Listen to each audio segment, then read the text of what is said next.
কত বছর পরে যে সব কাজিনরা মিলে এরকমভাবে মন খুলে আনন্দ করলাম একটা দিন, সত্যি খুব ভালো লেগেছিল।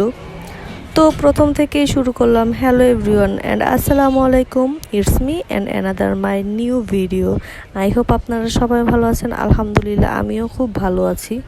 ভিডিওটা ছিল 2 দিন আগের, আপ করতে করতে লেট হয়ে গিয়েছিল। তো আমরা সবাই মিলে আমার খালামণিদের বাসায় চলে গিয়েছিলাম, সব খালারা মিলে একটু মিট আপ করার জন্য।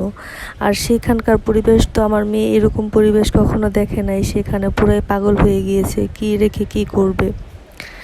তো আমরা সবাই মিলে চলে গিয়েছিলাম শিমুলিয়া, যেটা মুন্সিগঞ্জের ভিতরে পড়ছে। আর ওইখানকার পরিবেশটা অনেক সুন্দর। আমাদের মুন্সিগঞ্জের ভিতরেও যে এত নিরিবিলি এলাকা আছে আমি কখনোই জানতাম না।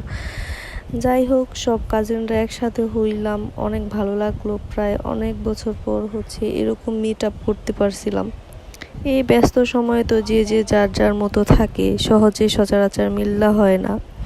আর প্রচুর প্রচুর প্রচুর আড্ডা দিয়েছিলাম, দিনটা খুবই ভালো কেটেছিল সত্যি কথা বলতে। আমরা অনেক হাসাহাসি অনেক কথা বলছিলাম। দেন দুপুরবেলা দেখলাম যে আইসক্রিম আসছে। আসলে এগুলা ছোটোবেলার ইমোশন, এগুলা ছোটোবেলায় অনেক খেয়েছিলাম। তো একজন একজন করে আমার এক খালামণি সবাইকে দিতেছিল যে তরপর তুই। সবাইকে গরমের ভিতরে আইসক্রিম খাওয়াইতেছিল, আর বাচ্চা কাচ্চা সবাই একসাথে আইসক্রিম খাইতেছিল এই গরমের ভিতরে। তো আমাদের মা খালাদের গ্রুপে যারা ছিল তারা সবাই রান্না করতেছিল, আর আমাদের বোনদের গ্রুপে ছিল তারা আড্ডা দিতেছিল। তো বিকালবেলা এরকমই আমরা গোসল করার জন্য সবাই বের হয়ে গিয়েছিলাম, কিন্তু যেহেতু আমরা ড্রেস নিয়ে যাইনি তাই আর গোসল টোসল করা হয়নি। যাই হোক, ওই হাত পা ধুইছিলাম আর কি। দুপুরে খাওয়া দাওয়ার পরে একটু বের হয়েছিলাম। এদিকে আমার আন্টি বলতেছে যে এই যে নিয়ে গোবরের ভিডিও কর, তোরা তো সারাদিন ভিডিও করতে থাকস। তো এই আমার বোন আমার মেয়েকে নিয়ে। তারপর সত্যি অনেক মজা করছিলাম। এই দিনগুলো হয়তো বা আর ফিরে আসবে না, যে যে যার যার কর্মজীবনে আবার 2 দিন পর ব্যাক হয়ে যাবে।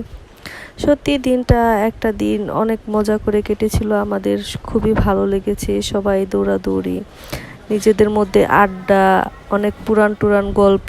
এদিকে আমার আব্বু আমার মেয়েকে নিয়ে তো পুরাই অস্থির হয়ে যাইতেছিল, কারণ আমার মেয়ে তো সচরাচর এরকম জায়গা কখনো দেখে না, তাই এরকম শুরু করেছে। তো আর কি বলবো, সময়টা অনেক ভালো কেটেছিল। সবাই সুস্থ থাকবেন, ভালো থাকবেন, আর আমার ভিডিওতে লাইক কমেন্ট